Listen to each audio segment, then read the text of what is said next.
Hi friends, ఈరోజు చేసిన recipes కందిపొడి చేశాను. అలాగే వేడి వేడి అన్నంలో ఈ కందిపొడి వేసుకుని ఒక స్పూన్ నెయ్యి వేసుకుని తింటే సూపర్ టేస్టీ ఉంటుంది. అలాగే ఆవకాయ పచ్చడి కూడా వేసుకుని తింటే చాలా చాలా టేస్టీగా ఉంటుంది. అలాగే రసమన్నంలో కూడా చాలా చాలా టేస్టీగా ఉంది. ఈ కందిపొడి ఎలా చేయాలో ఇప్పుడు చూపించబోతున్నా.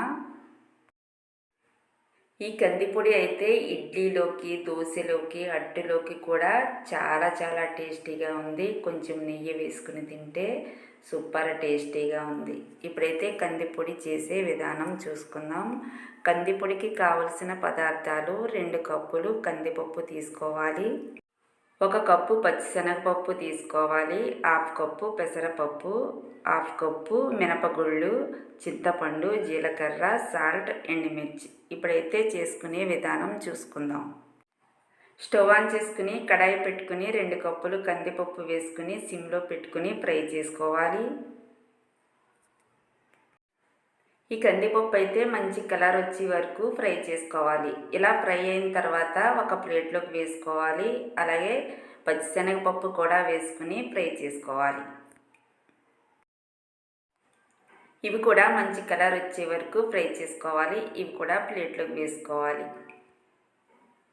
మినపగుళ్ళు కూడా ఫ్రై చేసుకోవాలి. ఇవి కూడా మంచి కలర్ వచ్చే వరకు ఫ్రై చేసుకుని ప్లేట్లోకి వేసుకోవాలి. అలాగే పెసరపప్పును కూడా ఫ్రై చేసుకోవాలి. ఈ పెసరపప్పు కూడా మంచి కలర్ వచ్చే వరకు ఫ్రై చేసుకుని ఇవి కూడా ప్లేట్లోకి వేసుకోవాలి.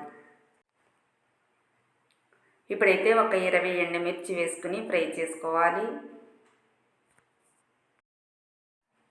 ఎండుమిర్చి ఫ్రై అయిన తర్వాత కొద్దిగా జీలకర్ర వేసుకుని ఫ్రై చేసుకోవాలి. ఇవన్నీ ఫ్రై అయిన తర్వాత ఇవి కూడా ప్లేట్లోకి వేసుకోవాలి. ఓకే, ఇప్పుడైతే ఇవన్నీ ఫ్రై చేసుకున్నాం కదా, ఇవన్నీ మంచిగా చల్లారాలన్నమాట. బాగా చల్లారిన తర్వాత ఒక మిక్సీ జార్లోకి వేసుకుని గ్రైండ్ చేసుకోవాలి.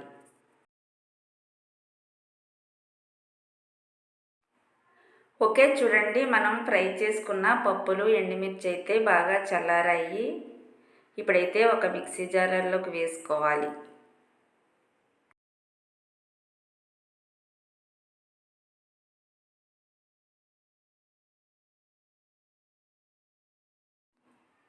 కొద్దిగా చింతపండు వేసుకోవాలి. అలాగే టేస్ట్కి తగినంత సాల్ట్ వేసుకోవాలి. ఇదంతా మంచిగా బాగా మెత్తగా గ్రైండ్ చేసుకోవాలి. ఇలా గ్రైండ్ చేసి పెట్టుకున్న కందిపొడిని ఒక ప్లేట్లోకి వేసుకోవాలి. ఈ కందిపొడి అయితే మనం గ్రైండ్ చేసిన వెంటనే చాలా వేడిగా ఉంటుంది. ఇలా ప్లేట్లోకి వేసుకుని బాగా చల్లారనివ్వాలి. చూడండి, ఇంత మెత్తగా గ్రైండ్ చేసుకోవాలి.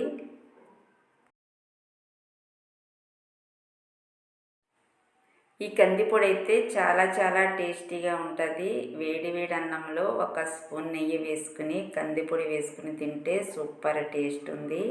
అలాగే ఆవకాయ పచ్చడి వేసుకున్న చాలా టేస్ట్ ఉంది. రసమన్నంలో కూడా చాలా చాలా టేస్టీగా ఉంది. ఈ కందిపొడి అయితే బాగా చల్లారిన తర్వాత ఒక గాజు సీసాలో వేసుకుని స్టోర్ చేసుకుంటే 3 నెలల వరకు నిల్వ ఉంటుంది. ఓకే అండి, టేస్టీగా కందిపొడి అయితే రెడీ అయిపోయింది. మా రెసిపీస్ మీకు నచ్చినట్లయితే లైక్ చేయండి, షేర్ చేయండి, సబ్స్క్రైబ్ చేయండి. Bye friends.